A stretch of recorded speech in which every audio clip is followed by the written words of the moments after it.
Ang Eugenio Francia Elementary School ay isa sa mga paaralang nasa liblib na lugar. Halos 90% ng mga mag-aaral dito ay naglalakad lamang patungo sa paaralan na may 2 hanggang 4 na kilometrong layo mula sa kanilang tahanan.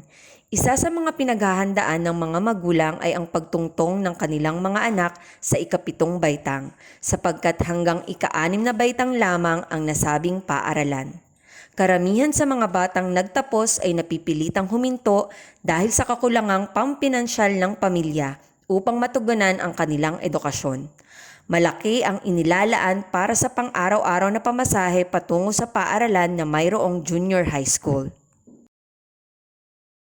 Nagkaroon ng pagpupulong ang paaralan kasama ang mga magulangin at ilang opisyales ng barangay upang hingi ng opinyon at suporta sa pagdaragdag ng ika-7 baitang. Agad naman nila itong sinang-ayunan at sinuportahan.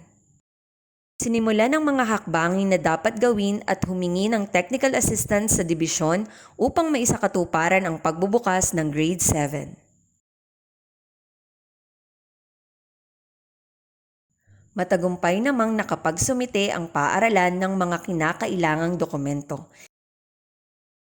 Hinikayat ang mga guro sa pangunguna ni Ginang Luz A. Pacaige na magbukas ng isang baitang sa junior high school, grade 7, para sa panuruang 2023 to 2024. Inihanda ang silid-aralan na gagamitin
ang paaralan ay tatawagin ng Eugenio Francia Integrated School.